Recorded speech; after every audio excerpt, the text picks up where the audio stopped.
Jesus longs to bend down for you. I recently attended a community meeting in another city.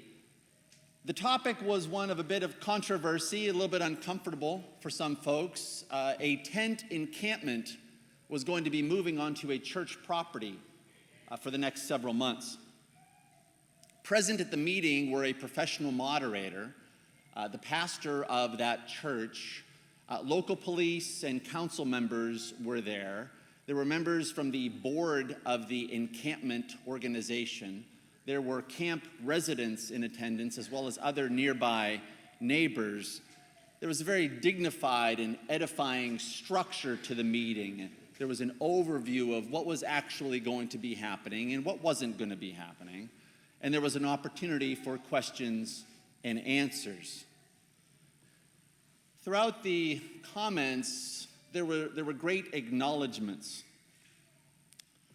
There's a human crisis of homelessness, and truly, no one wishes that this were happening.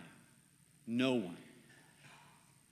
It was acknowledged that the camp is simply an attempt by the working poor to form a community with safe codes of conduct to allow them some stability on their journey. And the pastor gave a beautiful witness, especially for all the believers who were present, reminding us that this is one example of living the gospel and meeting the marginalized where they are, because that's what Jesus would want us to do.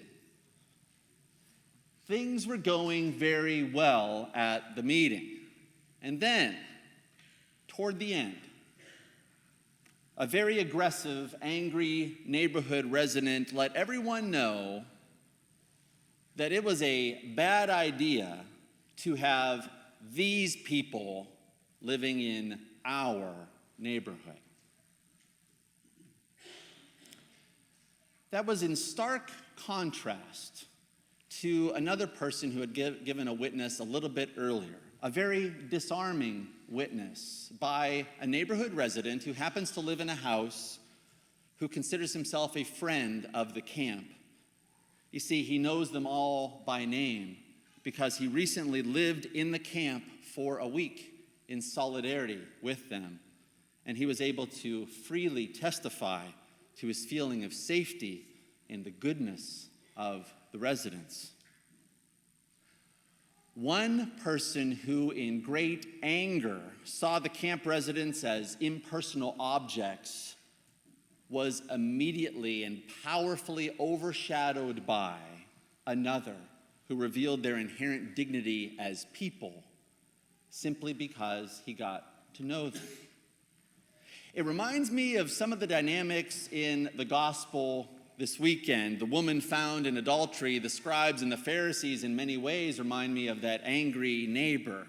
They're not interested in the woman's fate. They're not interested in the woman's well-being or that of the injured husband. We don't even hear about him. They're simply using her as an object to try to force Jesus' answer in the hopes that they can find fault with Jesus. They don't even talk with her. They simply refer to her as this woman. And then there's Jesus, by far overshadowing the scribes and the Pharisees. Jesus, God who dwells with us, God who knows each of us by name, and he brings dignity to her identity as a person. He speaks the first words to her, and she's no longer an object, and she can enter into relationship. And based on the relationship with Jesus, he's able to challenge her to go and sin no more. There's a prayer in the Stations of the Cross that helps us to reflect on these types of situations, to learn from them, and to choose to approach these types of situations with faith, with an opportunity to encounter our Lord. I'm thinking of the 8th station. It's when Jesus meets the women of Jerusalem, and the prayer is this: Beloved Jesus, with tears of mercy, these women of Jerusalem responded to you, broken, bruised, and beaten on the road to Calvary. Deepen our faith, we beg you, so that we may see you in our brothers and sisters who are bruised by our envy, who are beaten down by injustice, and who are broken by our greed and our indifference. Isn't that powerful to reflect on?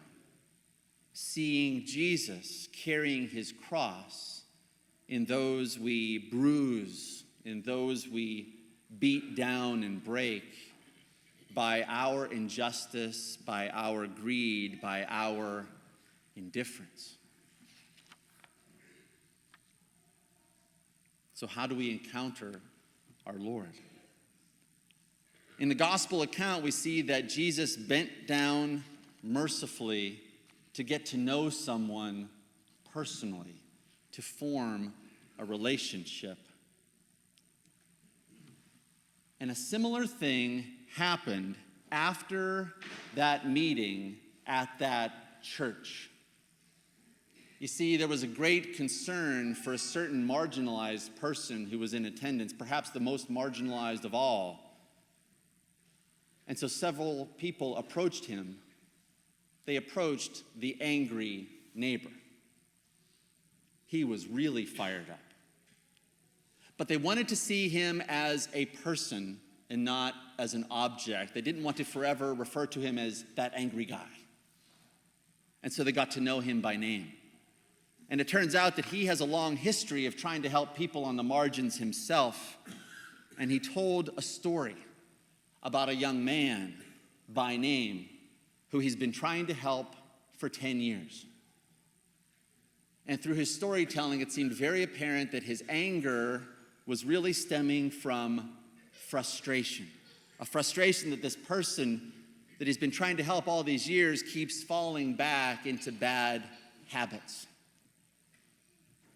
How thankful we were to end our evening on that note with a new friend, with a chance to thank him for caring. Perhaps we can relate to that neighbor who wasn't so angry after all, as much as frustrated that he couldn't save someone from their bad habits. And maybe we each have some desire to dwell among others in greater communion, getting to know them by name as people and not stereotyping them. It begins with letting Jesus love us. For just as he bent down beside the woman in mercy, so he does for us. Just as he also bent down in a way mercifully for the scribes and the Pharisees, preventing them from further sin, so he does for us. And how thankful we can be that our God doesn't get angry or even frustrated when we fall back into our bad habits. For God is love, and love is patient. My friends, Jesus desires to get to know you more deeply, to love you, to set you free, to bend down for you.